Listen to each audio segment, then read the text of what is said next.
Welcome to Geopolitical Pulse, everyone.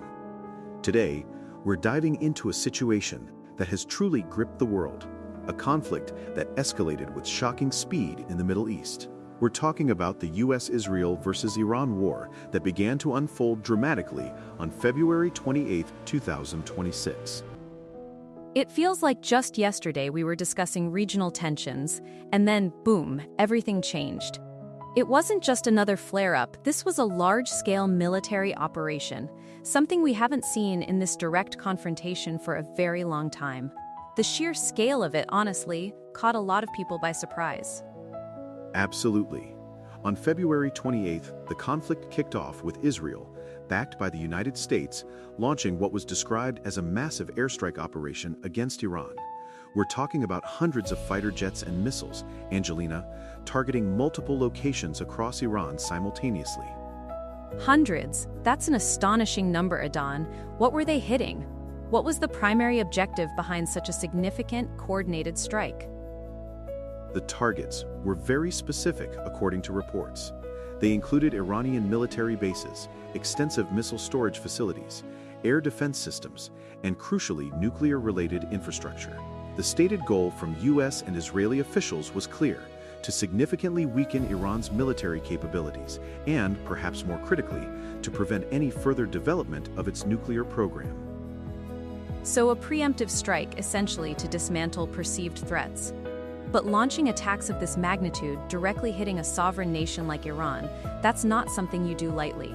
It immediately sets off alarm bells about what comes next, you know? Exactly. And the immediate aftermath was grim. Reports quickly came in of multiple explosions across several Iranian cities. Iranian officials confirmed damage to military installations and infrastructure.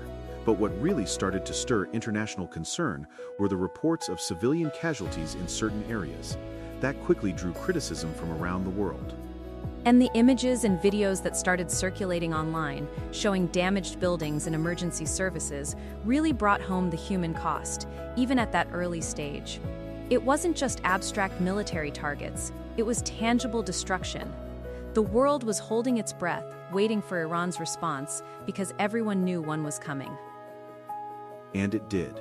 Iran's retaliation was swift and, in its own way, very significant. They launched a series of missile and drone attacks. We're talking dozens of ballistic missiles and hundreds of drones, aimed directly at Israeli targets and US military bases in the region. I remember the news bulletins. Air defense systems in Israel and neighboring countries were just lighting up the night sky, working overtime to intercept these incoming projectiles. Air raid sirens blared across Israeli cities, forcing residents into shelters. It was a terrifying moment for so many. Indeed. While many were intercepted, some did reportedly get through, causing damage and injuries. This immediate back and forth, this significant retaliation, pushed the fears of a wider regional war to an all-time high. Because it's never just a two-sided conflict in that part of the world, is it? The situation quickly started rippling out, affecting other parts of the Middle East. Suddenly, military bases, critical shipping routes, and strategic locations across the entire region were placed on high alert. You could feel the tension spreading. Absolutely. Countries like Saudi Arabia, the United Arab Emirates, Bahrain, Iraq, and Syria were monitoring the situation with extreme vigilance.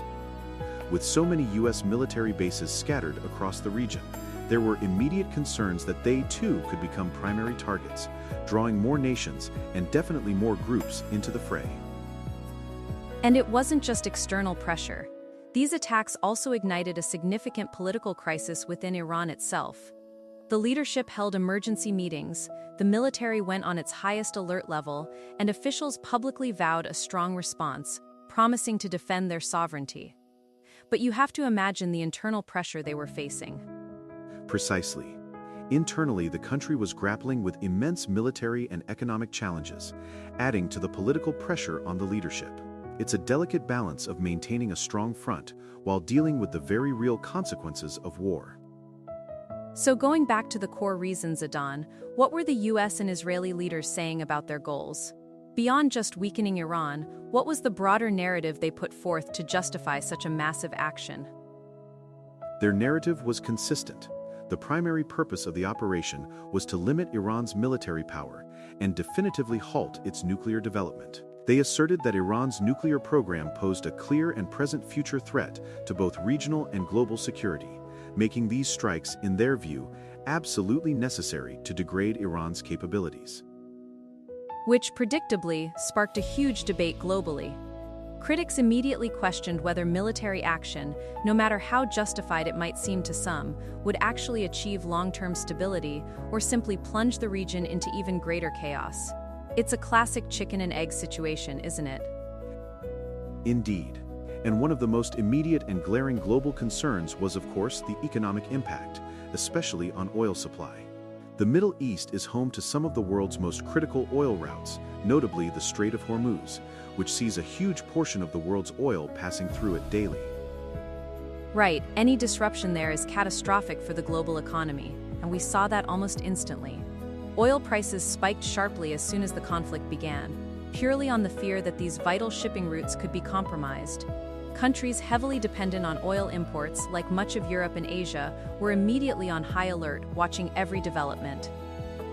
The international community reacted with similar urgency. The United Nations was quick to call for restraint, urging all sides to de-escalate and avoid any further actions that could worsen the situation. Major global powers like China and Russia also weighed in, advocating strongly for diplomatic solutions and negotiations. And that's where things got really complicated, right? Because while many governments echoed the calls for peace, there was a clear division. Some countries openly supported Israel's security concerns and actions, while others were highly critical of the initial attacks, demanding an immediate ceasefire and condemning the violence. It truly highlighted the deep geopolitical fissures that exist. Security experts during this period were constantly warning that if the conflict weren't contained, it could easily draw in more groups and countries. There was a very real concern that regional armed groups aligned with Iran could become actively involved, turning a limited confrontation into a full-blown regional war. And that's the nightmare scenario, isn't it? That ripple effect turning into a tsunami. That possibility really intensified diplomatic efforts in the days following the initial strikes. Everyone was scrambling to find an off-ramp.